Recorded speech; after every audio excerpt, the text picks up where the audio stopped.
live. Good afternoon. Are we live? Says Ian. Good afternoon, good morning, good evening, wherever you might be in the world. I wish I'd hit the button a second or so earlier. We'd have caught him in mid-throw almost. Good day, everybody. I hope everybody's well and all things are going well for everybody wherever you are. We're joined this evening by a man with a clipboard, Mark from SkyTrain. And he has a clipboard, and if you haven't seen it, he has a very interesting video containing the do's and don'ts of using a clipboard in the film or in the field whilst flying drones. But more of that later. Let's start with the non-elephant elephant in the room, which is, of course, that there incident in Canada. Stan, where should we start? You've made a video, Bruce. We'll let you start. I always have to start. Yeah, it's kind of good, isn't it, that Canada is reconsidering their perfectly functional rules regarding sub-250 drones because they could be too dangerous. Meanwhile, they're flying helicopters into drones or vice versa. And it doesn't look like there's going to be much in the way of action taken on that.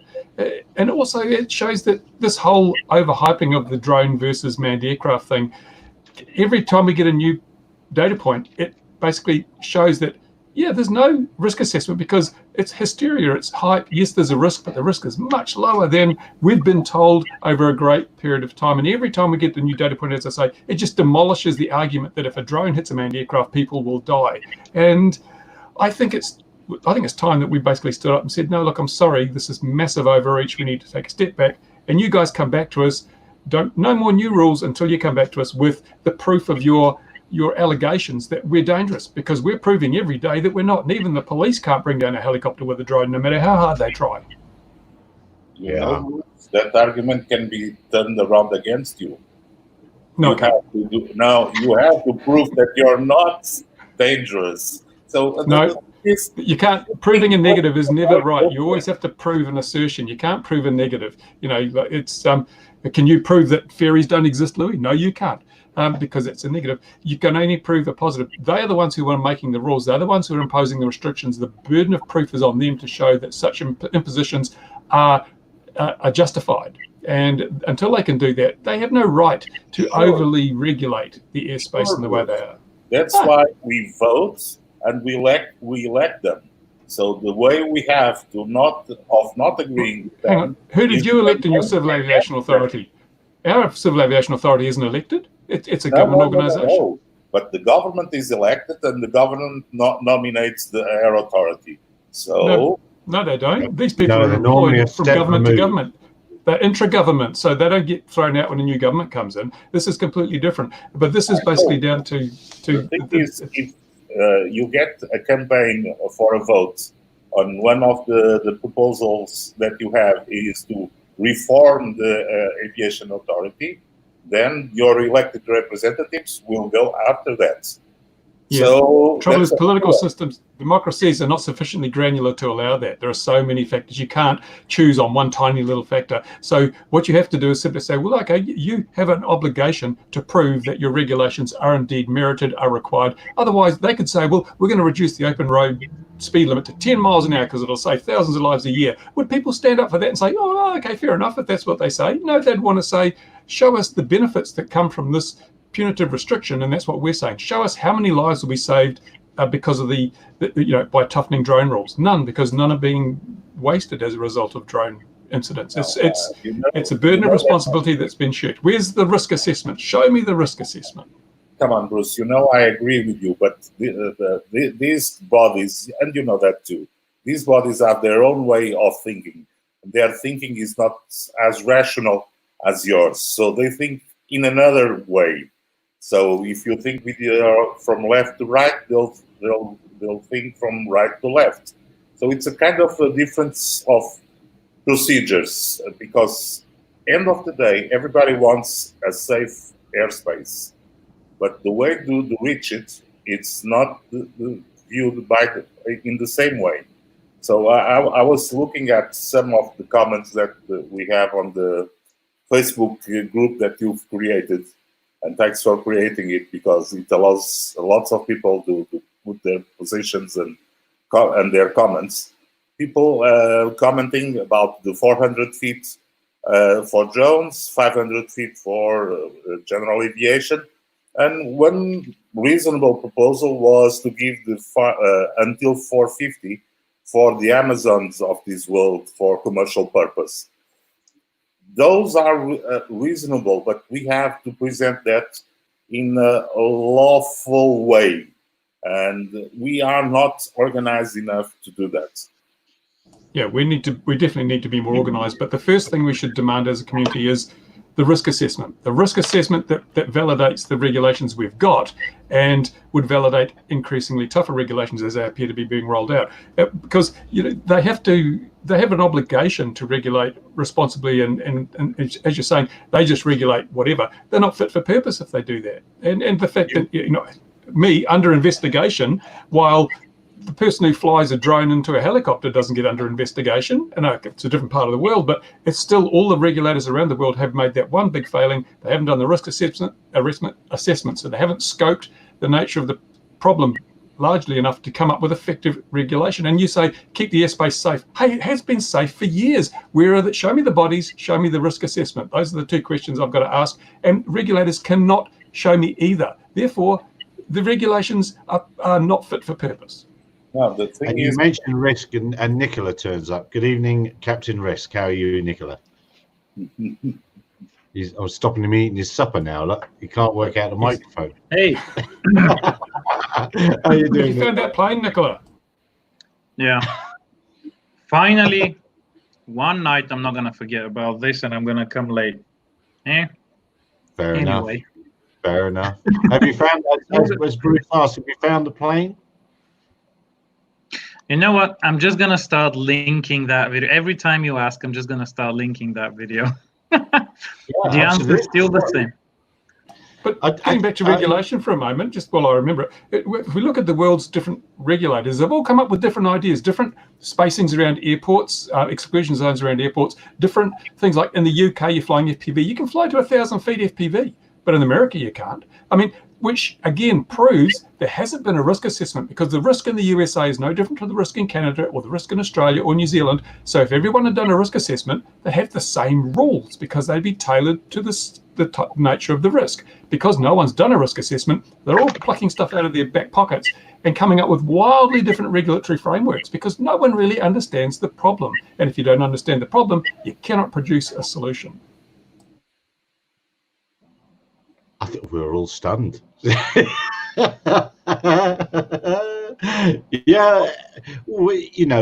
and Nick Peppers is asking, who did Bruce upset? I think the easiest way of framing that is, who didn't he upset? Everybody. It's pointless to consider that he's not upset somebody. But let's roll back. We all know the regulations are rubbish. Why didn't the helicopter crash? Poor flying on the part of the drone operator. It didn't crash. He should have done a better job. And you notice it got a hat trick. It hit the helicopter, the rotors, and the tail rotor, and it still didn't kill anybody. We're told that hitting the helicopter would kill people, and then hitting the rotors would kill people, hitting the tail rotor would kill people. All three were hit in this incident, and nobody died. No one was even injured. Sorry, Bruce, you're wrong. The drone was a police drone, so it is made of soft material so that it can collide with an helicopter. So it's a different kind of drone. It's a police drone, not one of your crazy drones. Okay, I've missed something, but all right. You're not watching my channel. I take it Balpa didn't provide the blobby drone thing then to throw at the helicopter. No. It's interesting. And that other video with the Russian aircraft, again, that shows that if you don't weaponize a drone, it doesn't actually do a hell of a lot to an aircraft, unless you're Dayton University or the BBC, who are deliberately setting out to make the evidence fit their case.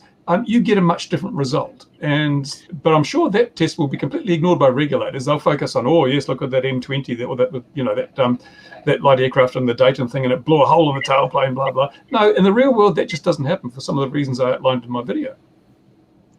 Yeah, it's a good time to pull out that BBC thing, wasn't it, where they basically compressed drone parts into a barrel and fired it, almost looking like a shell at something. I believe the next case we'll see is some After Effects magic and trickery by Bruce Simpson showing a drone being trashed down by a plane.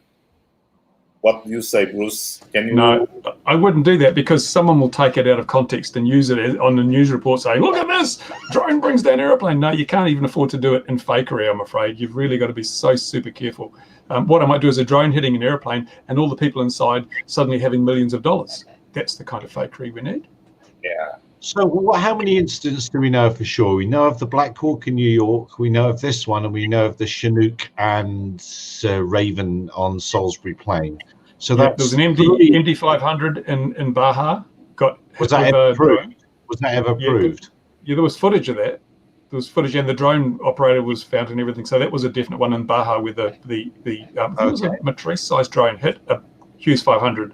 It had to be trailered off because it had to land safely, but they trailered it away. And I think there may have been another one somewhere, but I can't remember where it was. So it's very small. It's fingers of one hand. So is it, 4 of one, only just 4 or 5. We're thinking, especially if you only got 4 fingers, 4 or 5. And so far there's not been a crash. And I would have thought a helicopter would be the most, one of the most susceptible to issues. Oh, of course, your man Rob there, Rob, whatever it's called, in the great imploding windscreen. That wasn't a drone at all, but anyway. And interestingly, the only helicopter crash I've heard of that has actually been caused by a drone was an R-22, where the pilot overreacted because they saw a drone and they were doing practice landings somewhere in America, and he overreacted and tumbled it over. But the drone wasn't actually even in close proximity to the helicopter. It was just the pilot panicked because he'd read all the media reports he was about to die because he saw a drone and crashed the helicopter. That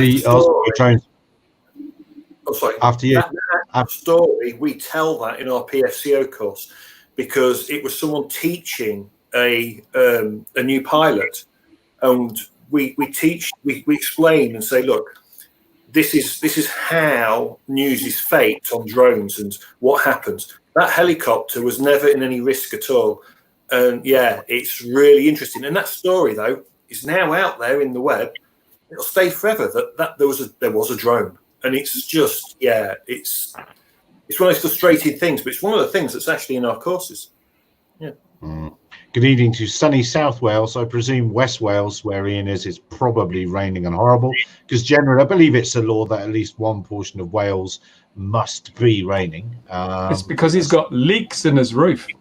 Oh, there we go. He's all right. And Tom, good day to you. How lovely to see you. Tom, I don't know if anyone's allowed to say you're working with big autonomous gliding systems now. Far be it from me to say that. Maybe I wasn't supposed to, but I seem to have done. Oh, well, there we go. So that sounds like a very exciting job. Tom does a lot of work in the ArduPilot world, for those of you that don't know. So clipboards, Mark. Tell us about clipboards. So how expensive is that clipboard in your pilot training courses? That's probably the most expensive bit of kit, isn't it? These are so expensive, but they do seem to give you like such power. It's amazing for a £3 item. You know, a clipboard with just some writing on it. You don't have to show anyone what's on it. You know, put a few layers in there. It's like, this. And if you want to really add to a clipboard power and become a superhero, put a high vis on. And then, if you really want to go for it, you could put a hard hat on as well. And then all of a sudden, everyone's going to do what you ask them to do. You have no authority over them at all. But because you've got your high vis on, you've got your clipboard with a pen and paper on it and your hard hat, people will do literally whatever you ask. It's incredible. It really is. I just think it's brilliant. So you run training courses for prospective drone operators in the UK, and I think you've just given us a taste of your course content, haven't you? How much did that cost us? Was that expensive? How much? I've seen some posts today, actually. I've seen people posting today saying, you know, how much money do I charge to do this, the other? So plainly there's still people out there to make a fortune. How much is this course going to cost me on my way to the road paved with gold? The road paved with gold. I wish it was, and we do give people reality checks. So our course is 499, including VAT, and that's the basic PFCO standard authorization.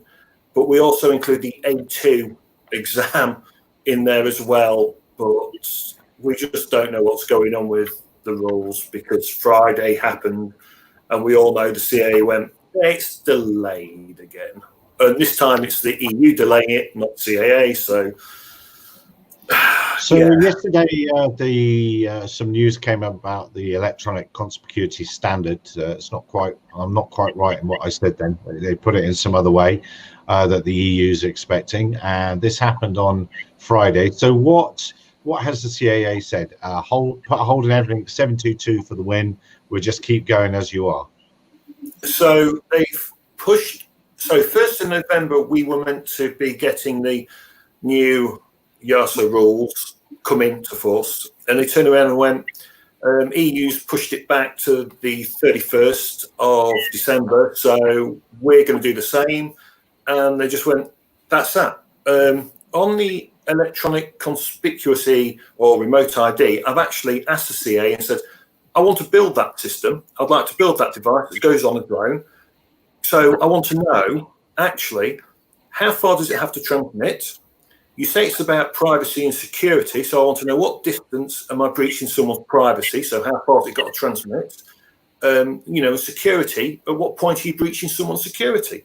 It's not said it's got to report back to a UTM of any kind, and I've just gone, right, tell me what it has to tell people, and at what distances are things being breached, because we want to know these things. And they've not said anything yet. And that was about 2 weeks ago I asked these questions.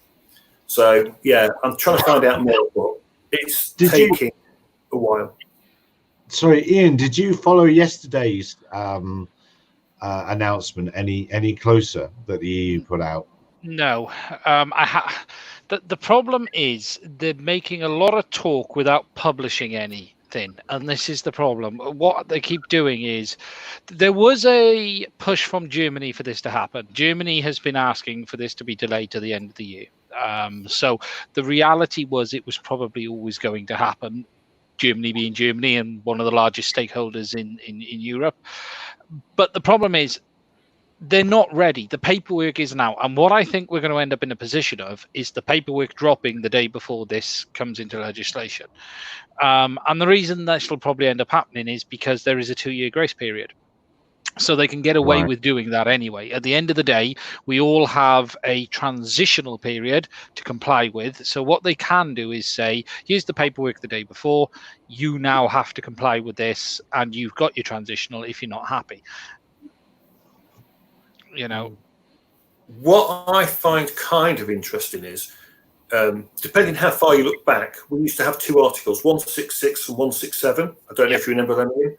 They went, we got 94 and 95 in that place. Yep. I think 2015-ish, something like that. Yeah.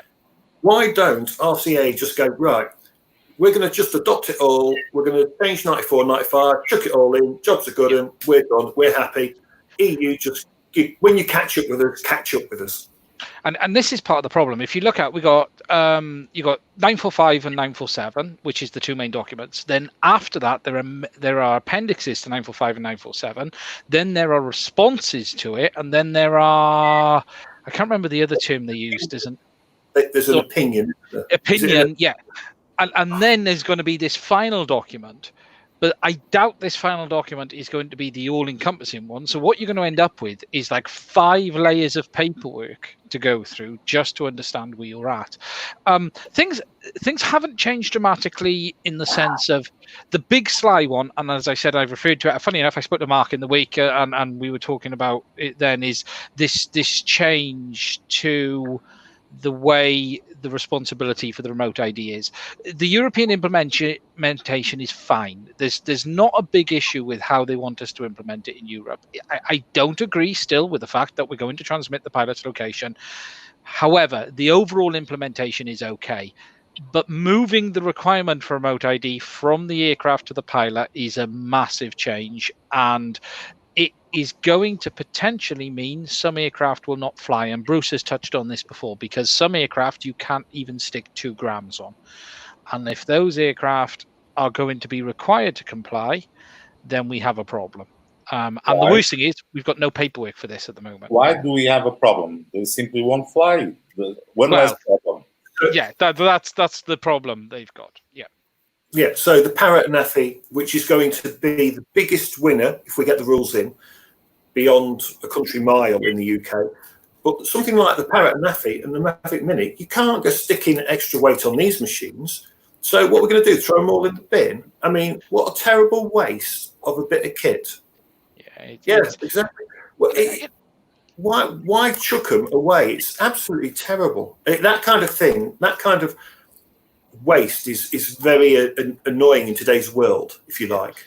From my point of view. It is, and the big issue here is this: how far back a manufacturer going to go? Okay, if we look at ready to fly a minute, every one of these aircraft since the Phantom 3 can be made to comply if the manufacturer chooses, if DJI chooses, if Autel chooses.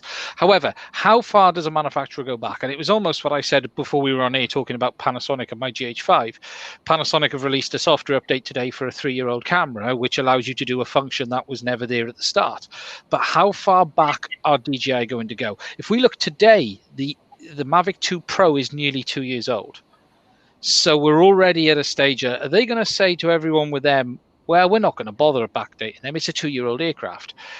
Where's the line going to be drawn? So you're then going to end up with a lot of people with aircraft that cannot be made to comply very simply. And yes, they can add something on the side, but it's causing more issues than it solves. And in the original framework, you could fly basically as you were today with a non-compliant aircraft. If you ended up in the specific category, you basically could do as a hobby pilot everything you could do today. And the idea of the regulations was if you had a compliant aircraft and you complied with the registration, you then got all these extra benefits. You could do the extra stuff.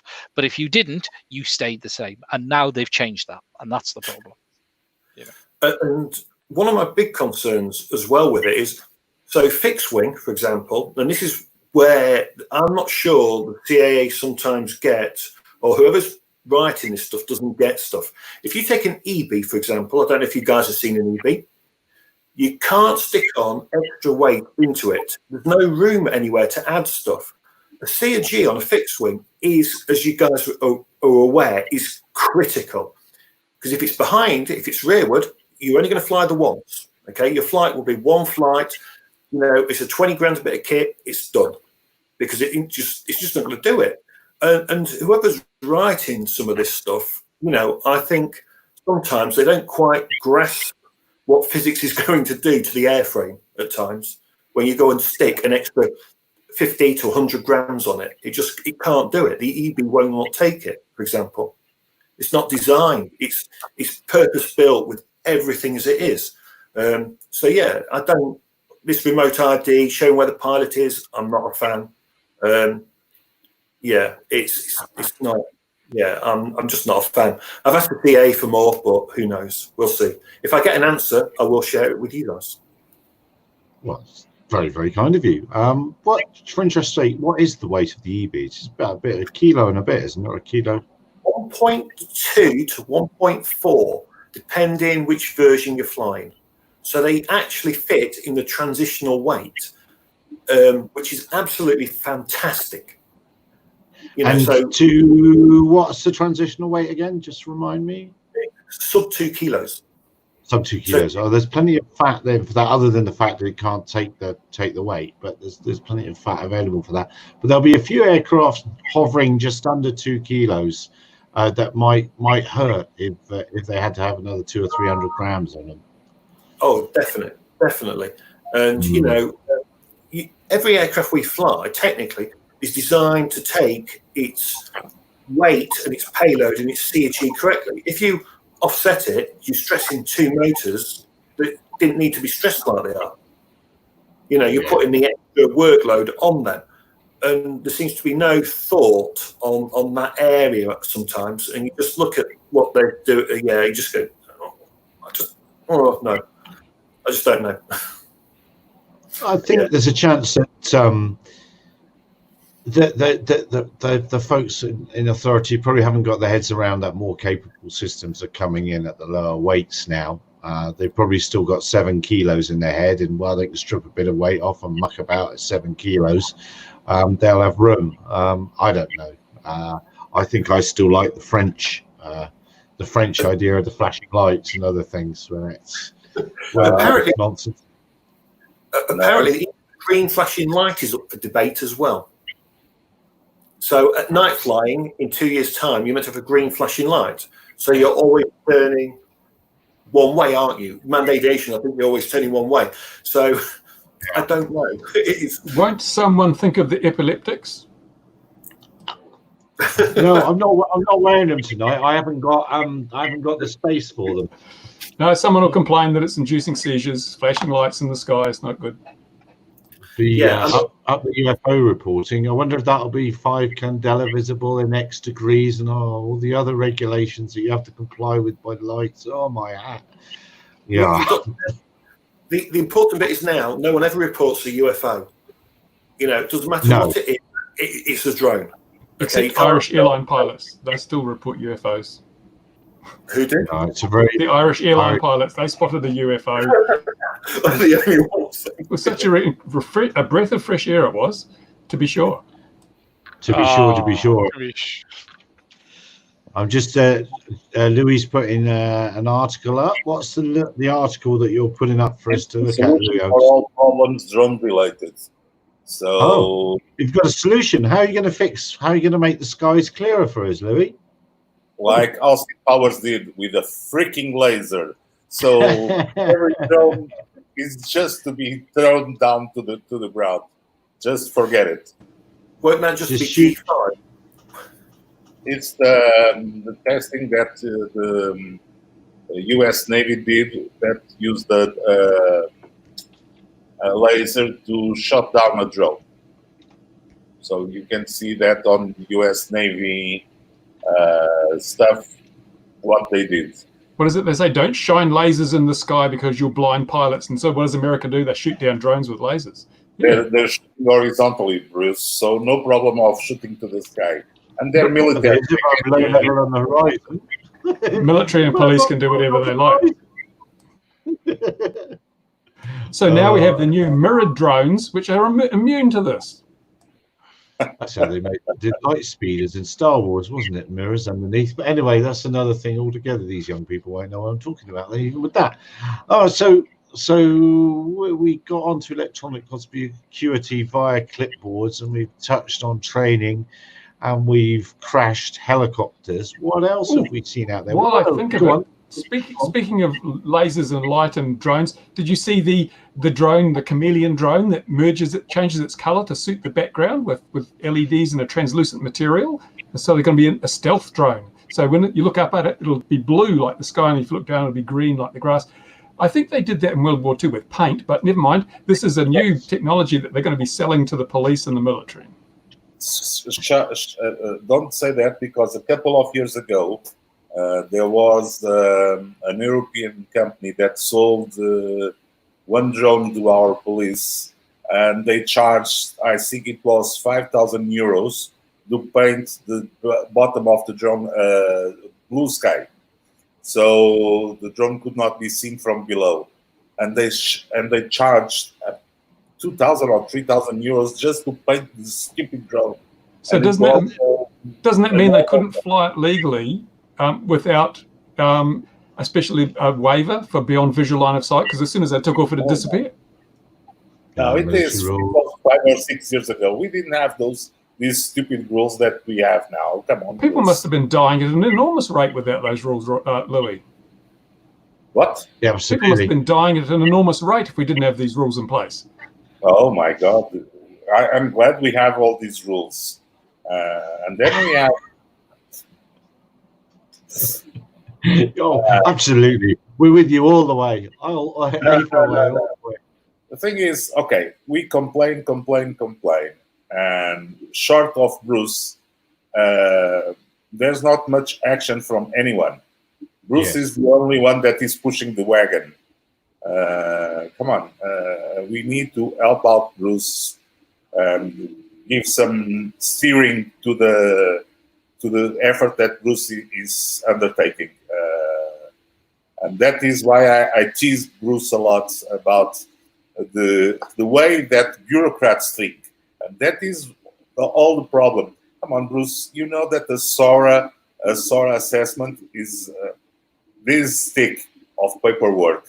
Do you really think that they have the budget to have a SORA assessment done for drones? They don't. The phrase "bureaucrats thinks" is an oxymoron. What? Absolutely. BAC Systems doing similar like with the Challenger tank and LEDs, and AeroVironment sold an aerial denial attachment for Ravens and Pumas, and it was a whistle that you put on the side. So when it was flying, the thing made a whistling noise because apparently when the enemy hears them, they duck down out the way. So it was a common thing that model aircraft had. They were all the rage a while ago. And they cost a fortune. Those aerial denial. Apparently, women's rights complained about that, and that you can't use those anymore. Oh, very good. Isle of Mole, FPV, very good point. Red paint on a medical Red Cross. Nobody objects to that. I'm wondering if you've seen any of the drone trials that are going on up there. If you are near Oban, can't remember which one Mull is. It's just near there. Just over. Yeah. You can send it open. There's a slew of news about deliveries now with the corona, drones being used to watch for the corona stuff, drones used for the inspections, drones to carry things in the Rotterdam harbor to ships. Come on, if I need a spare part for a ship, I really need a big drone. So what are they sending to the ships? Stamps? Hey, we need Mavic. Send it over with your Mavic. Yeah. I've been asked loads of things about that, and funny enough, none of my comments seem to have managed to make it into the press because I generally say it's bullshit, whatever it is that the people are trying to sell or do, and I never get quoted. I don't quite know why. By the way, most of the people forget something. Landing a drone, a regular drone, on a ship which is made of metal really is not the most helpful environment for the magnetic compass. So it's an accident waiting to happen on this one of the drones in Rotterdam Harbor. But okay, it's only to take out the stamps, so no issue there. I mean, I think drone delivery is quite interesting because in the UK, I don't think you could deliver to about 40% of the population anyway by drone. So, Amazon are here testing, but they're just collecting IP, I reckon. That's exactly what they're doing. That is exactly what they're doing. They're not interested in drone delivery as such. It's all about IP. If you wanted to do point, it's possible. But with the advent of driverless cars, why would you put a 2 kilo item, one item, going on a drone when you may as well just stick it in the boot of that Tesla that's going to self-drive itself somewhere and carry 4 times as much cargo to the same place? There's something not adding up here somewhere. They don't have the route planning software still developed, so they cannot have the drone. The autonomous car driving itself, so it's a problem. I actually think self-driving cars may beat proper delivery by drone because they're still a couple of years away on both, I think. But I think it'd be hard pushed for the self-driving car. Everyone said G5's needed, not for a car. I think it's going to be quite interesting. Wasn't it Milton Keynes where they're doing those little trolleys, those little self-driving things? Milton Keynes got the largest fleet of what are they called? Starships? Yeah. They are the winner. 10 kilo, about £10, about somewhere near 10 kilos or something. Order your full shopping from whatever supermarket, and it brings it to you, and it runs on the path. It's no worse than an electric buggy with someone riding it, basically, because it's smaller. They safer. It's not going to fall on your head. I mean, I think, there's better ways to deliver stuff, personally. No, come on. And there was that study the German lad put out that showed it's not cost effective in towns. It's 9 times more environmental damaging and expensive than using a diesel van. Come out to the countryside, do your emergency deliveries, as Miles has mentioned, and stuff like that, out in the wilds where there's no infrastructure, then it's a different kettle of ball games. But in a city where you've got established infrastructure, i.e. where all the people live, where most of the deliveries should be for your CD or whatever, makes no sense at all. And good evening to Anthony there. All the great people coming tonight. Who buys CDs these days? Oh, you know what I mean. Come on, Gary. That was a 2000s idea. You're 2020. Come on. Nobody buys CDs. Now I'm struggling to get Mercedes Yates. No. Now you what you purchase is LPs. So no CDs for you. Yes, back to the future in that regard, isn't it? I don't think I'll ever purchase an LP again. I have friends who've got into this whole vinyl gig again, but I will put some valves in the corner on a bit of wood and pretend it's a hyper expensive amplifier or something. Or maybe do you want me to rip some of my cylinders for you, Gary? I can rip them to MP3 model cylinders. Yeah, absolutely. Yeah. Of course. No, we all know, but we've all known, and I think you're absolutely right about Amazon wanting the IP mark, and that's why they are absolutely filling their filing cabinets full of patents for this, that, and the other stuff that's pre-existed for years, but they've got the patent on it, so it'll either run or they'll be able to stop anybody else having a really good go at it because they've got all the patents for it. But there are, don't get me wrong, I'm a fan of it. There are some great companies out there doing medical deliveries around the world. Zipline's amazing. Wingcopter's fantastic with their machine, but it's niche, targeted and niche. It's not. Yeah, it is very niche, as you're quite right. And I think in the UK, the kind of niche markets for it is for the Shetland, for Scottish Islands, it's going to be good. But not in winter. You just, no. It's going to be good for 7 months of the year if you're lucky. Everything has to be hit and miss. And, some extreme parts of the UK that may be rural, but otherwise, in the UK, I would say it's, minimum. I used to, when I used to fly balloons over there, we used to land in fairly safe. We're in Cambridgeshire, we're in a fairly rural location, and people used to be, oh, we're lost. Is anyone going to find us? You said, well, you walk 3 miles in any direction, we'll either hit a house or a pub. The UK is very, very tiny. Harvest food, perhaps. I don't know. Short haul cargo drones, planes should become a thing. I think. Cessna Caravan. So we've had that Magnets Caravan, the electric ones, flown in the last week. That size of aircraft, fully autonomous. That's where autonomous delivery drones will be. They'll be at 12-seater planes. Look, he's shilling the chair again. Did you see that Flight Test has got into your action there, Ian? Do you see they got a great big video where they actually mentioned the name of the chair? Do they? Yeah, they turned it, like Bruce did with Ron, they turned a chair into an FPV thing. They did that, and he said, and of course, I'll be sitting on my whatever your chair's called because this is the best possible chair for doing that. So, yes. It's called shilling. Shilling. I bought my chair and then made 2 videos how I was unhappy with it. That's what I did with my chair. Well, they're FPV flying with theirs. Giant catapults, shoot the parcels. Exactly. That's right, yes.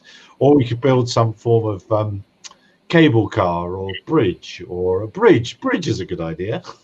Or we could hire people with white vans. Yeah, but in that Scottish Islands case, it is quite a long way around by ferry and van, and there is a bit of saving there. And then, there's the thought, well, why don't you have a truckload of the stuff there all the time anyway? Come on, there's a less expensive solution for that, Gary. Just move the people back to the main island. Yes. I can neither confirm nor deny my opinion on that opinion. Yes, that does seem like a logical one. That's what they're going to do in New Zealand then, move them all back to somewhere infected. Do you realise we're all going to be if the world does end now and the only place left without it is New Zealand, then Kiwis are going to have to recolonize the entire planet. Don't say that. Whole fart with a GoPro. Hello, I'm how not are saying you? anything. No, well, you're Australian, so you can't. So, all right. So we've had a couple of rants. Who else wants to go? Did anyone notice my subliminal advertising earlier, or didn't it work? No, I didn't see it, or hear it, or feel Was it. that the one for Pornhub? Yeah, that's the one. Yeah. Oh, hello. I'm not doing it with a tune. Hi. Hello, that's my phone. I've done myself I can't stop it. I've sent myself an email, and it makes a funny noise when I email myself. Oh, really? Now, hang on. I thought you were just having a tinkle in your chair there for a moment. No. Oh, I think Gary hasn't paid his fees for this chair for the next hour, so for the next bit of the show, so I'll have to revert to. What was that? What was that? I don't know. Some sort of glitch in the matrix. Sort of a thing. Chinese hacker, I think. I've heard a whisper, and when I say a whisper, it's been posted all over social media that there might be a new parrot coming. Oh, Gary, show us that image that you were sharing before the stream started. I don't have any image. I have no image at all. I confirm nor deny that I have any sort of image. I have no sort of image at all. June the 30th, 2020, 3 p.m. BST. No, I don't know what you're talking about. Oh, I'm so glad you don't know. The only important question is, if they bring a new one out, is how much does it weigh? That's kind of.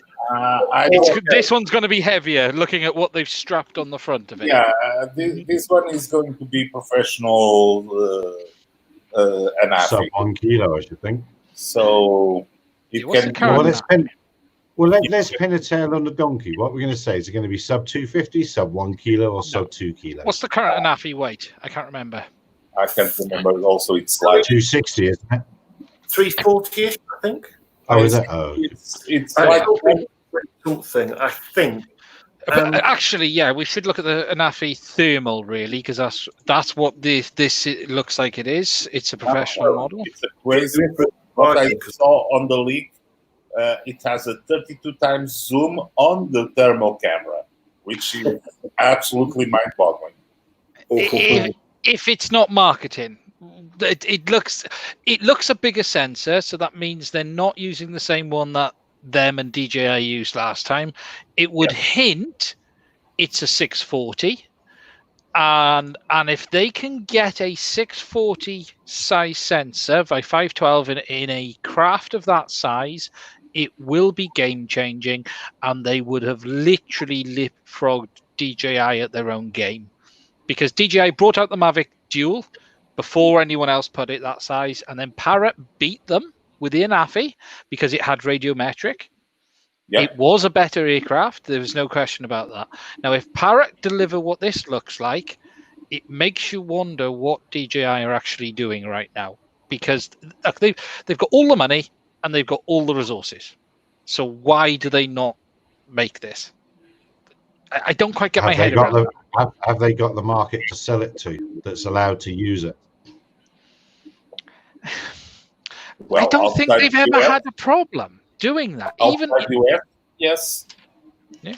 The trouble is they are too focused on the US market because it's perhaps their largest market for this profile of customers. It'll be the fact it's a FLIR camera and you can't sell them exactly to the world. That'll be the niggle for DJI, which is why their own cameras. unless they'll go with their own sensor. Yeah. Yeah, So but it's rolls. I can't think of a good analogy, but it's people buy FLIR, don't they? You don't think thermal vision, you think FLIR. Yeah. It's You their know. branding. Did someone say it's got a zoom capability? Yeah. What That's going to be a heavy camera because they have to use germanium lenses, and germanium is 5 times the weight of water. It's a really heavy material. Even the gimbal has a. You guys saw the video I saw about the gimbal. It seems an all metal gimbal, very sturdy enclosure for the cameras, and the imagery that they show from the drone was not flying. It was grounded, but quite impressive. That it was one of those typical leakers from whoever they come up. Yeah, let's see. So we'll be standing on your shoulders on the 30th, Gary. And British European launch, which is very interesting. Very interesting. It's 3 o'clock on the 30th, 3 o'clock British summertime. Not sure I'm allowed to say that, but I did. Too late. But a lot of people know it's coming. Yeah, no, it has been leaked like crazy. Yeah, they'd have leaked it on purpose. Let's be honest. Oh yeah, they take it straight from the DJI playbook. If they really want to go after them, they need to. Well, with that statement, it is quite powerful. There's lots of leaks in Wales. We've got to have a rule on that joke. That Welsh and leak joke can only be used once a month or something like that. You can't have. That's twice. Or was it 3 times this time? We can't That's good. I'm just trying to find it. Here it is. New Parrot and Affy. Right. Okay. So what we've got is a triple lens sensor. Yeah. 4.3 millimeter. It's a big lump of a thing, and yeah, look, it's going to be bigger. But the reality is, if that is, and it says up to 32 times optical zoom as well. Optical and on the thermal, which is mind-boggling. I can try to find the video. I saw that video. That's on my stream of news. Does it have a weight? Is there a weight listed for it? No, there's no hard spec. Because the lenses will be twice as heavy as glass, and if it's got enough elements, it's going to be quite a contributor to the weight of the camera. It's not a big unit, It's. I've still got to buy the version 1 myself. I still need the original. I need the current and Affy. Yeah, that's what I need, especially because the new regulations. In the new regulations, the current and Affy, which is sub 500 gram. I don't think everyone's grasped yet how big a win it is for 2 years. It's going to be. Yeah. The only thing I suppose that could happen here, and it has happened before, is Parrot.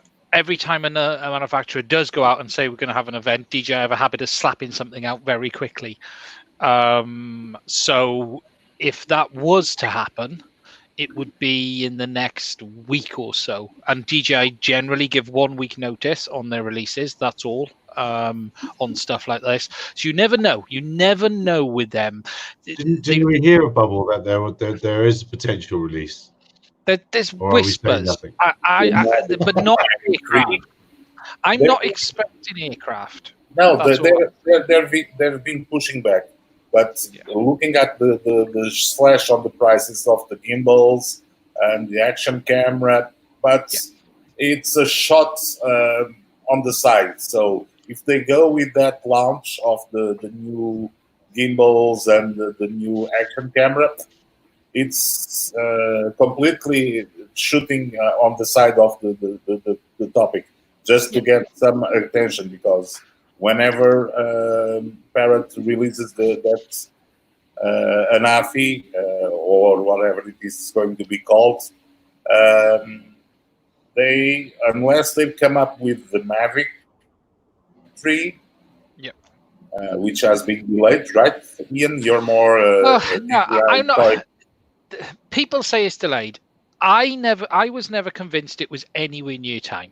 For me, August, September. That people say delayed. Based on their normal pipelines, I don't think it was ever on the cards. Personally, I think the delayed rumors were purely websites getting clicks. That's all. And here's the other thing. I think you would be unwise in the UK, at least, or even in Europe, to buy any aircraft that's not C marked. Yeah. Even if this NAFI comes out and it's stunning, if it's not C marked, I hasten to say I wouldn't. And I don't think DJI are interested in the current European market. The American market is 52 times the size of us, so it's 50 odd times the size of us. They want to get in there and keep that lot going well. So if a Mavic 3 did come out in September, it's not C marked, I would say do not buy it. I'll be honest, I wouldn't expect any aircraft launched this year to be C marked anyway, the way it's looking at. I've actually asked the CAA how to get an aircraft C marked in the UK. It's crazy. I think, look, people often forget as well, DJI, whilst they're primarily a drone business, they sell a lot of gimbals and they sell a lot of action cameras and they sell a lot of smaller cameras. That side of the market has not been neglected. The Ronin S, mine is the SC. These are coming into their latter years by the feel of them now, in the sense of the releases and things. So it's a natural time to see ground-based gear. I'm not expecting anything air-based for a little bit, but you never know with them. And what they can have a habit of doing is dropping out a mid-update very quickly. They just open the door and say this is available in 30 days or something like that. What is coming though? Sorry, I was just going to say what it does look like is coming is the European and American version of the RoboMaster EP, which is the little robotic drone. The first version, the RoboMaster, which over there, they released a newer version in China, and it looks like that one has just got certification. So I'm expecting to see that land in the next month or so over our shores as well. So we are speaking on a drone, on a toy that does not fly. So we are still way off what the parrot announced. They have to come up with a drone announcement, Ian. Yeah, they do. And the only viable one is either a new Phantom or a new Mavic. Those are the options. I don't see a new Phantom coming. I think if they were going to do that, they've closed all but one line. Oh my God. It is either a new Mavic or a new Phantom or a new Inspire, because they're all old models, right? You won't see an Inspire this year. I put money on that. Oh my God! I heard the dealers are. No, the rumor says that you won't see an Inspire ever, because the M210 does what the Inspire was supposed to do. Yeah. So. It is, as you say. Options. They have three options: Mavic 3, Phantom 5, or Inspire 3. That's their options. Yeah, and if you look at the logic, I don't think the Phantom's going to happen, because if it was, it would have come out when they restarted an old production line. That if you're going to redo it, you redo it at that point. You don't start making an old model. That they clearly didn't want to put any dev time into the Phantom line, because if they did, they'd have done something. They could have called it the Phantom. Phantom devs left? Do you think there are any Phantom devs left? No, traditionally they don't really use the same people anyway. If you look at DJI, a part of what I have been able to learn over the years is they are very siloed, and the way they do their stuff is never the same teams often that do one product to another, and things move around, and that's why you sometimes get things like the Mavic 2 not having precision landing when it launched compared to the Mavic Pro, and the reason was it was just simply a different set of developers who didn't port that feature over to the new aircraft because they didn't feel it was necessary. Something, Ian. They have the guts of at least 3 different types of drones, so nobody stops them to pick up the guts of one drone and put it inside the plastic case of another drone and sell it as a brand new. Yeah. So no issues, and new drone. Yeah, cool. And it's funny they don't do it though, do they? And this is the weird thing. They could very quickly toss out something to the market and say this is a new version of the Phantom, and but they don't. They always redesign. They always totally go from scratch. Perhaps they're becoming smarter and do line uniformization. So they'll have one system that you don't solder all the chips in it, and it has a base board where you don't have all the chips, and you just keep adding more chips according to the market that you need to sell it. Modularize it, Louis. Multiple boards and have a one big carrier, and just change. Where did I see carrier boards? But well, we've seen. We're seeing a lot of manufacturers go that. You've got the new, the Artian, I can't remember what it's called. What do they call the new controller? That's largely multiple boards for. It chooses what layout you want. Therefore, they put the board in. You've got the new flight controller from. Who was it? It's not Control Zero. The Cube's multiple. So you are seeing a modular design becoming common because it allows people to pick and choose the setups. Yeah, but inside DJI, these are all even, so you don't access to that.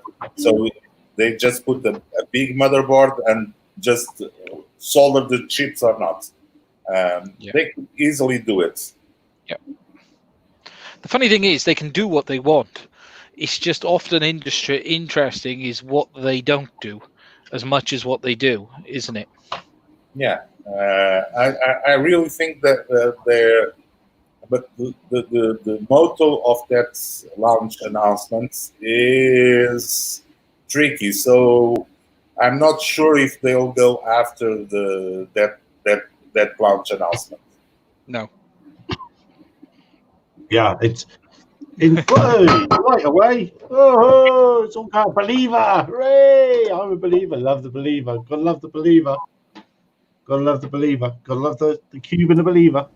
Then I saw now. Yes, fantastic airplane. Still can't beat it. We've got the VTOL one, the 2.4 meter one now, and it's a little bit of a disappointment. This was Mike. That's one of the dev cubes. It's still going, still working. That's why it's in glorious white, because it's in a 3D printed case.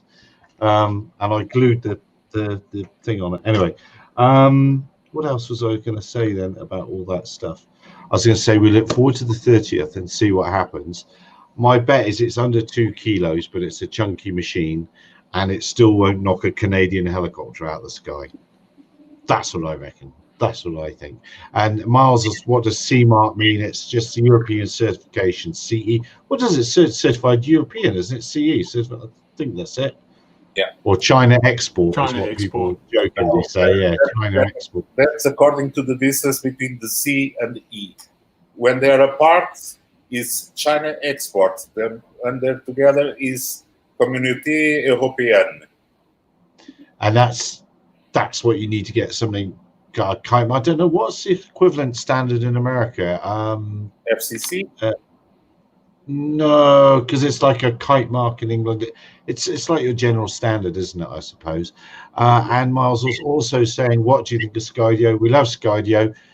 Ours hasn't arrived yet. Has anyone else got one that's arrived?" Who has announced that it has retaken production? Yes. So that's good to know. I hope they start pumping the machines and putting out, because they must have a crazy waiting list for the Skydio 2. Yeah, there's going to be no European model this year, that's for sure, is there? Yeah. They have had an interesting contract with the forces in America, haven't they? And the police. Might not be the time to take that contract up. But the interesting thing is that could push it more and more into delay even more, because it's not unrealistic to think their orders are going to be very large. Let's be honest, the drone scene isn't that big. The consumer drone scene, whilst we all, everyone says DJI sell lots, everyone else, the numbers aren't massive, but if they've managed to sell a good contract to the police, to the government, then that could keep them ticking over quite nicely. Yeah, absolutely. Doesn't send a very positive message in some ways, but there we go. Not right now. Did we see that? I can't remember which state in America impounded like 20,000 FCC non-compliant toy stuff, stuff you'd see in the supermarkets and things like that. That got all impounded on radio reasons. I don't think that's anything particularly scurrilous or related to the Chinese thing. It's normal, dear old FCC stuff, I think. But it's going to come a lot more common if the new rules come in over there. If the NPRM comes in, you're virtually not going to be able to bring in any Chinese-made aircraft because they won't be compliant. It's going to be super interesting. And did we also see that photo? I haven't bothered to see when we posted the photo that's coming out of that stealth thing. It's at least 10 years old, that photo. Look at the size of it for scaling against a Reaper.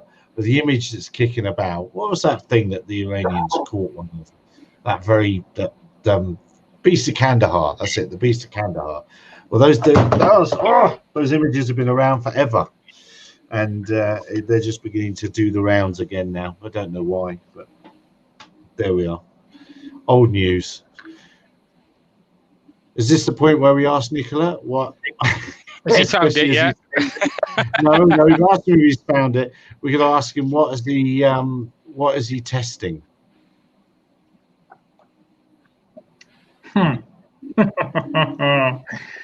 Haven't been testing anything for a while now. Still trying to finish the reptile dragon video because I've been doing some work on that renovation I'm pushing along. And yeah, it has been taking quite a bit of time. So it's not because we're getting ready for the rollout of your electric vehicle channel, and you've prepared 100 videos for that, and sadly, no. No. Well, no. It's not sadly because the bloody renovation is actually moving along, but I've got a certain amount of hours in a day, and right now they get eaten up by furniture mostly. It's every week now. Suddenly it's Tuesday again. I don't know how it works, but it just goes. I know. Goes Tuesday, Wednesday, Tuesday again. Did you see they're making a 1,000,000-mile battery now? The Chinese have come up with a battery to last 1,000,000 miles in an EV. How long will it last in a multi-rotor? Until the first crash. Until the fire. Yeah, the FAA must be watching. Yeah, of course. The FAA are always watching. They're all-seeing, all-knowing, always watching. Bring it on, boys. All right. Well, I think. Go ahead, Louis. So, was that you? I was just say that battery announcement was interesting because it was what they jointly developed with Tesla, apparently, wasn't it?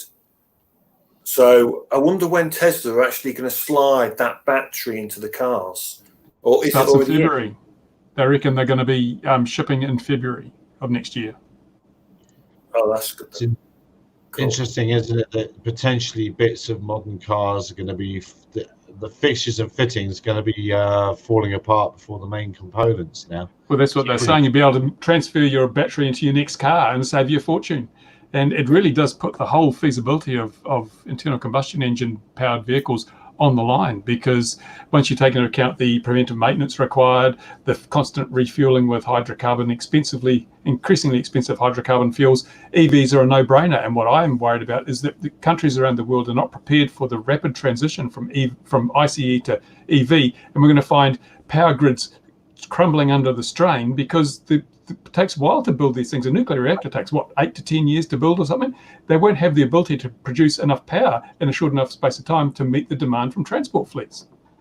I think that's kind of going to be interesting because with electric cars, I mean, I must admit, I want one. I have solar panels. Interestingly, the grid is quiet at night. So wind turbines, they sit offshore, they're turning now. They're not. They have to stop them, and they pay to stop them.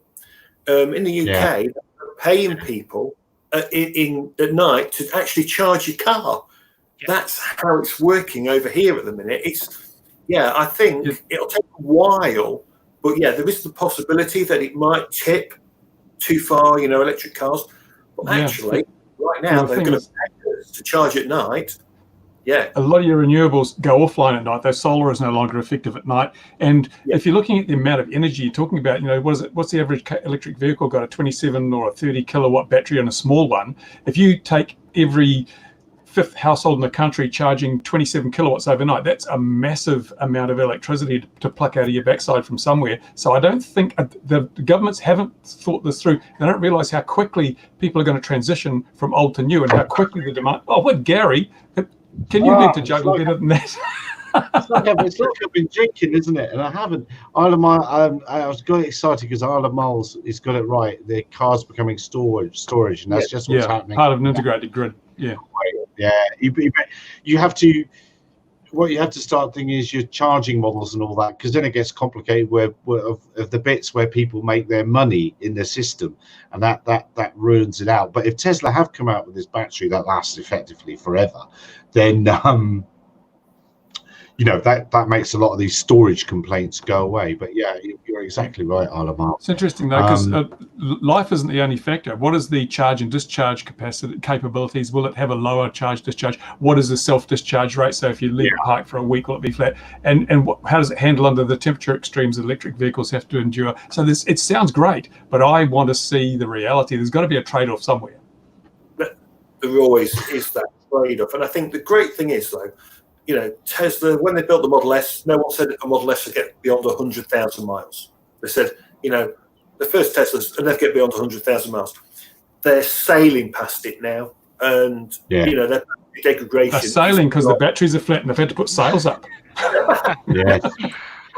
Well, the Hyundai have just they're selling more electric vehicles than they are combustion now. I think it was yesterday or the day before they went over that point. Did I read that the Tesla 3 was one of the highest or the highest selling vehicle in California or something recently? Yeah, it's like the transition is going to happen so much more quickly than anybody is expecting. Everyone will be caught with their trousers around their ankles, and we're going to be in trouble. Well, it's no change there for you then, is it? I mean, that's a situation we're very, very well aware of. Did I leave that other camera on? Oh. Yeah. Well, the Ford has shut down quite a few of its gearbox plants and things like that. That's one of your clues, isn't it, of where their thinking really is. When they start shutting down stuff they need for the IC stuff, then the fact that their latest 10-speed is crap doesn't help. Well, yeah, it's Go ahead. Sorry.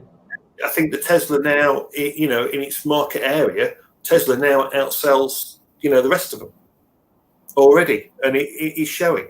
But when it's going to cost you £6 to fill a car that does 200 miles, let me think about that for a second. And then at night they're going to pay me to charge it. I think I want that car over there. I really do. I want that electric car. Yeah. No, I'd love one. I'd love to have them. My father would love. I'd love to be able to buy my father one. I'd love one. I'd just love one. I would love one. It's simple. I would love one. I would just love one. What do you think, Gary? Would you like one? I think, hang on, let me think. Yeah, I'd love one. Yep. But there's hardly any here. We're beginning to see charging infrastructure being installed in the odd garage on the highway and in a big shopping centre. And that was just beginning to become a thing around Christmas time. But then, of course, the current situation has happened, and that's less of a thing. So I'm sure it'll come back. But Jaguar, of all people, are the ones really pushing here. You can't buy a Tesla here, even though, of course, he's South African. And the launch of the South African space program is going very, very well, being paid for by America. Thanks, America. So, yeah, it'll be a shock here. In a very coal-based culture. But it's in the UK, was it yesterday or today, you'd have gone 3 months without burning any coal? I think it was all something like that. I think it's 2 to 3 months. Yeah, we've not had a coal fire station light up, which is quite good. I mean, I think they're meant to be shut completely in 2 years, but I think I think they will scrap them early because they're just on standby. I mean, I think winter will be the deciding factor, because that's when you're most likely to need them, when the solar's not quite there. But yeah, I mean, but they're building the biggest of wind farms just off the coast of me. They're just, it's incredible, these wind farms. Well, They as just need our FPVs suggested earlier, putting the cars in for storage, you can start to forget solar really, because that wind power is basically available somewhere in the UK 24 hours a day, and just put that spare power into batteries, and because as you say, they're feathering them at the minute. And well, Louis gone, which he's not allowed to talk to us now talking windmills, because that's what his company inspects all day long. So that's his market, with their completely autonomous machines. But I also wanted to mention, I'd heard that people are struggling to get hold of M200s now. They're being actively, oh no, buy a 300. No, you've got to buy a 300. So is the 200 gone now? No, you don't think? Not officially, but I wouldn't be shocked if they nailed it. The thing to take into account is it's a bit of a complex one to manufacture now, because you've got to make the Sundance, which is old school, which is part of the Inspire 2, and it's not part of the package. It's all going to be down to sales. If they can sell enough of them, they'll keep both, but there'll be a point where they need the volumes on the 300 to make the costs recover. And if they don't get to that point, then they'll push it along by ending the M200. Sorry, go. The only thing I was going to say is the problem is, between the differences is there's no option, there's no Cine core in the M200, but it does allow you to use it with a few more cameras, which means you can use it with an X5, you can use it with the X7, which you can't do on the M300. Yeah, I spent last year flying the M210. They are nice machines if you can get the X4S on it for mapping.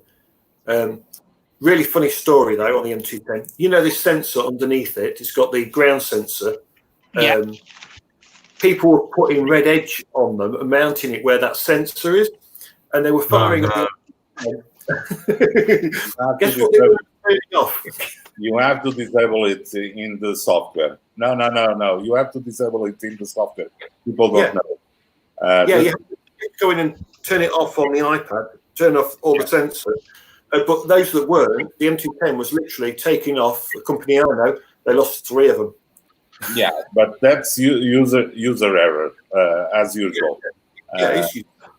This is pure gold, right? This is worth more than I paid for it. It is a living X4S. These are like rocking horse crap. I have an X7 to sell you, Ian. No, I wouldn't even swap this for an X7 because it's worth more. You can't get this camera. You cannot get this camera. Yeah, don't worry. Soon she would be a paperweight because you won't have a drone to fly it. Exactly. I still have my one. Yeah, but don't worry. Now the thing is with I believe the biggest mistake they did with the 210s and the 300 is the battery problem. Yeah, it's nice to have 50 minutes, and it's not 50 minutes. It's realistically 25 to 30 minutes with a decent payload. But with those huge batteries, it's ridiculous. Even the stupid and huge M600 had smaller batteries. So if they wanted to have more power, add the number of batteries to the drone. But no, they went with non-flight traveling compliant batteries. And the absolute worst thing about an M210, if you fly one all day, and I used to go through like 18 batteries, so 9 pairs. If I did that, the worst thing is the charging of them. No. That's the worst thing with the DJI. If you flatten them all down to like 20%, it only charges 2 at once, and it takes an hour and a half. That's why my company developed our own battery box. So we developed our own battery box. So we could, at the limit, we could fly with 3 sets of batteries the entire day.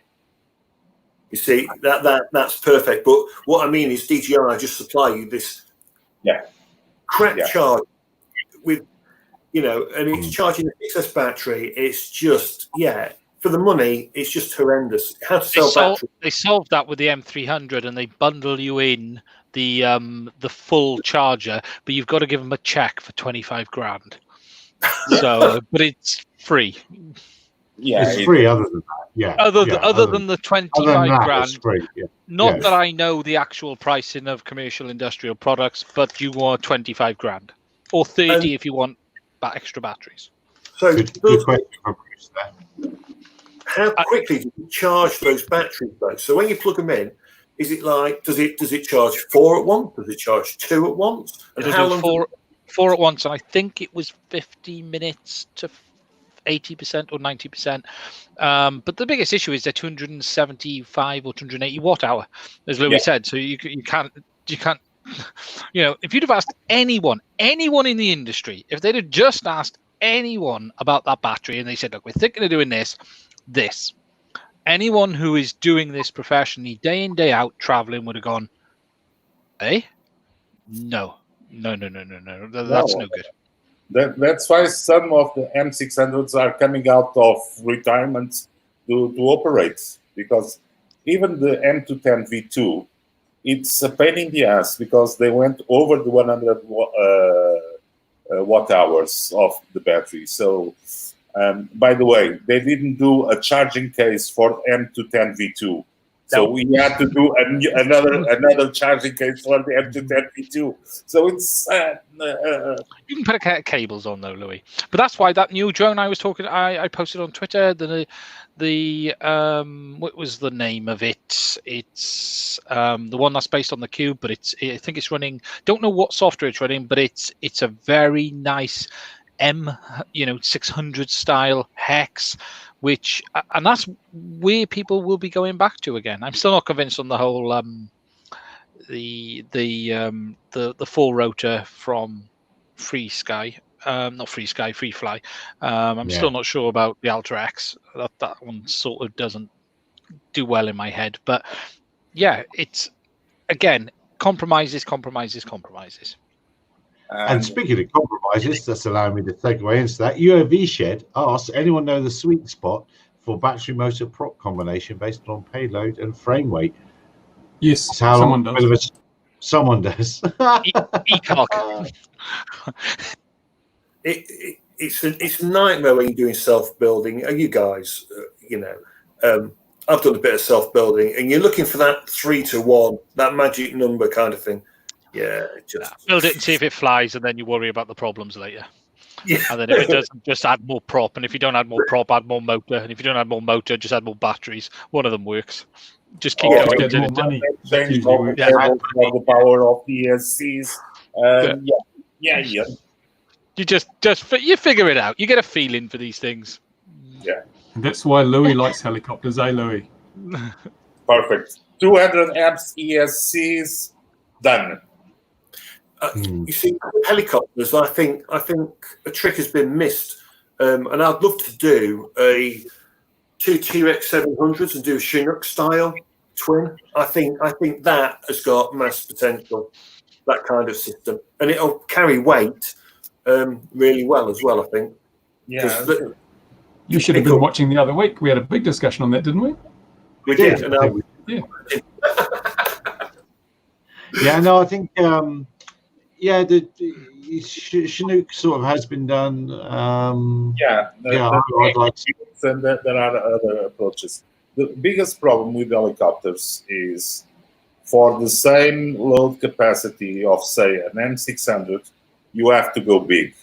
And big, that means large blades. And large blades rotating at 2,000 RPMs are quite a serious issue. So look at all the luck Yamaha's had with its helicopter. It's probably the most successful larger UAV platform in the world. Come on, and do you know how do they operate it? You don't own that helicopter. You rent the operation to Yamaha, and you get a van with those guys from Yamaha with those nice suits, and they take half a day to take the stupid helicopter out of a special van, and then they take another half day to put the stupid helicopter inside the van. And then the helicopter flies for 10 minutes. Come on. It's a very old design. You pay, you know how much. And it was standard radio control, isn't Yeah. it? It's not fully autonomous and left, right, and center. Yeah, absolutely. It's just a big radio controlled helicopter. Yeah, so that's why they don't rent it, or they don't sell it. They rent the service of that helicopter, and it's a very fringe. They used to sell them. They used to sell them when they started, but several guys killed themselves with them. Yeah, so you can kill themselves. Yes. Yeah, when you've got a big helicopter, you got to give it the respect and the space. I had a 26cc petrol, and that was quite big by modelling standard. Century in America used to make good helicopters, but they kind of, I think they went in the end, they're gone, which is a shame. But they used to make the Century Predator, the Century, I forget the other one, but they made proper big helicopters for camera rigs. They were stunning, but yeah, respect the machine. Never let it get close to you. Always keep it safe distance. Those blades, or just you can't have a. Go on, Louis. Sorry. I'm never near than 20 meters from my 700.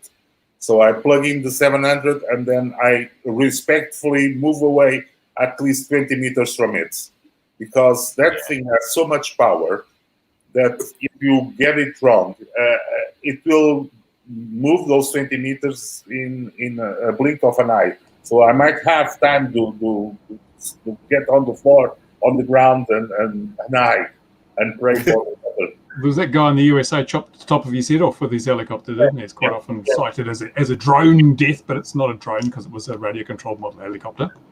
Yeah, there'll also surely be at a tipping point. Whereas if you go, so it gets big, gets dangerous. 700's it's quite big, it's dangerous. Why not go all the way then? Get up to a 3 meter, like the Schiebel S100. You know, you go big, have the proper training, and have a really effective platform. Don't faff around at the bottom edge of it. Go for it.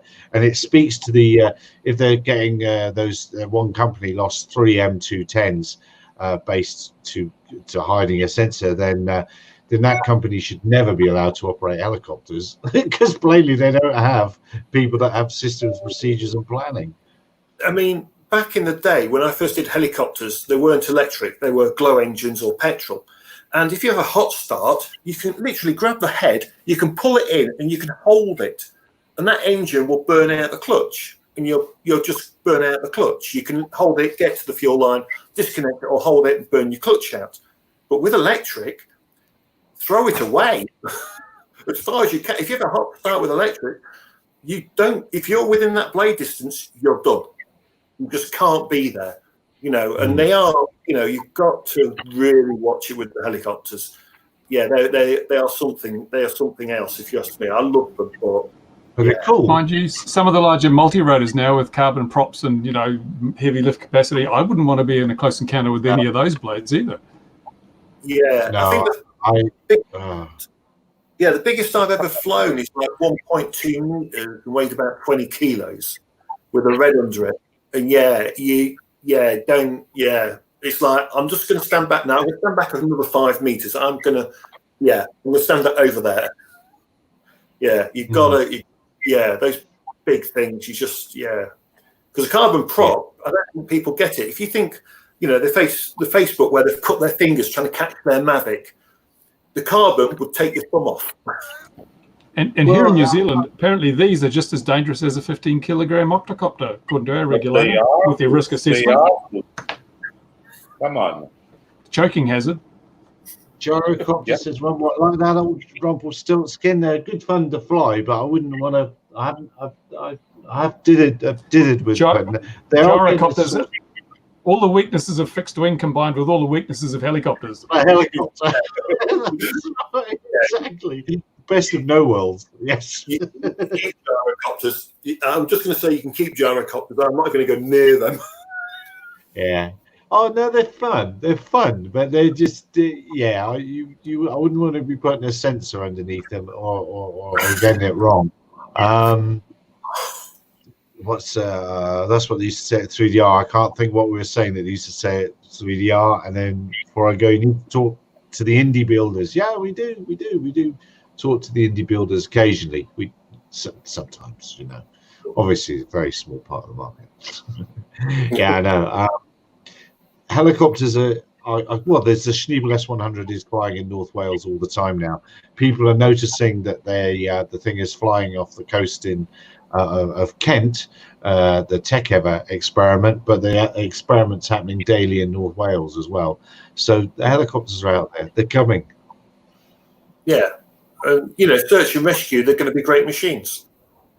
Yeah. They've got the endurance. If it's got a petrol engine in there, it's got the endurance. So yeah. And of course, that's the thing that killed the engineer years ago. That when they went through the shed in wherever it was. The problem is the petrol engine. Yeah, we know that the energy density is larger with the petrol engine, but with all the greeny mania that we have all around. It's a no-go. So most of the time you cannot use a petrol engine. It's much better to burn coal and create nuclear waste to power your quadcopter, isn't it? Yeah. Maybe. Look, we're running out of things to say. I can feel it in my water. Before we go, has anyone else seen anything else that we should mention? Clipboards. Luxury clipboards. I've got a checker clipboard.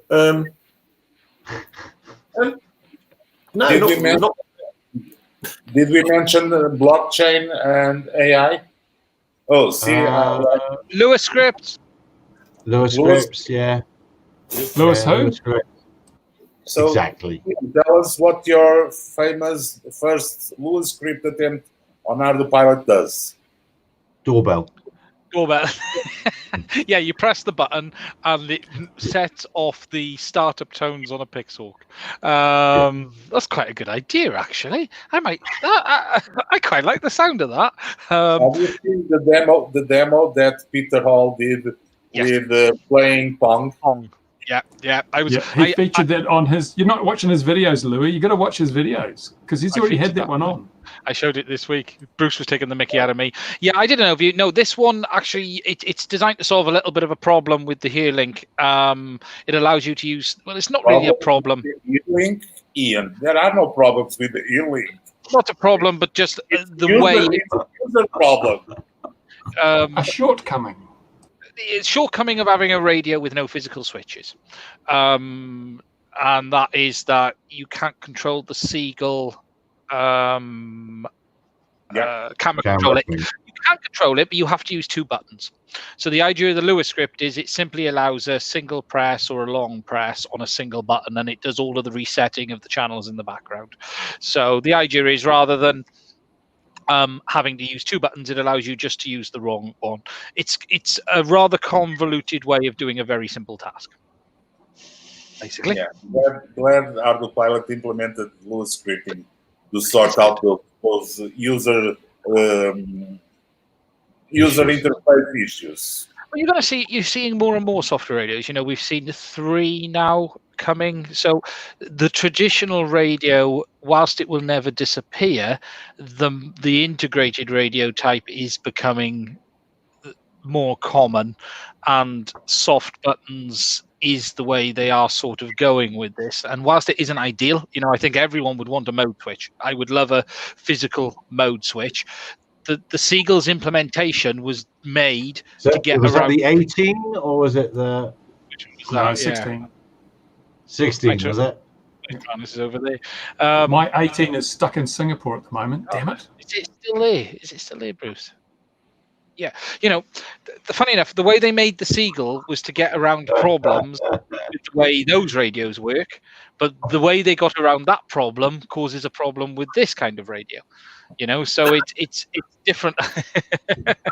It's different problems. The Seagull is set up to use a physical switch, and it got around the problem of not having a momentary physical switch.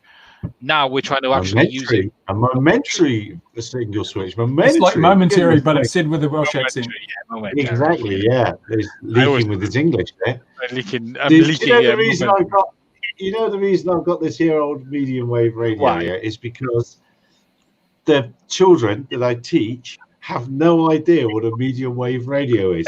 So their task this week is to, in the morning, go out. I've told them to go and find some music stations. I've given them some frequencies. And then in the evening, go and repeat the experiment and see, See what they get. verified. Because I mentioned medium wave radios, and they were like, "What are you talking about, sir? What on earth are you going on about?" It's like, I'm going to beat some old so school stuff retro, into it. Gary. Well, I actually- so retro. It's funny. I cleaned my loft out this week, and I have all my QXL cards up the workshop, and I've been trying to decide what to do with all of them as well, other than burn them. But I don't want to burn them. Yes. I might put And I them would up have on watched the your wall. show on Sunday. I would have watched it on Sunday, but I was dealing with a geezer that blew it. What do you call them there? Boiler that blew. Plumbing we were watching the telly. Yeah, I did The see you. bloody dogs started whining, so I cursed the dogs. And when I got up to curse them, they were whining because the floor was flooding. So they were telling me, still got my 35 megs exactly. You will need that 35 megs again one day. I have my Come- single channel 27 meg super regen system with escapements, mate. I miss my radio. As I said, I've been watching a few YouTube videos on people fixing radios. It just brings back good memories. It does, doesn't it? Waffle vision has definitely occurred. Going once, going twice. Ladies and gentlemen, boys and girls, I bring the curtain down on this evening's proceedings. Thank you very much, wherever you might be in the world. Thank you for being with us. I hope you're safe and stay safe and that things are going in the right direction. With that accursed, he says as he coughs, some sort of reaction. Yeah, stay safe. Enjoy your flying if you can, and we'll see you again next week at 2100 GMT. Nice chair, Ian. Nice chair, wonderful chair, that wonderful chair. 2 buttons to press. Cheers, everyone. Button 1, bye bye. There's button 1 and button 2.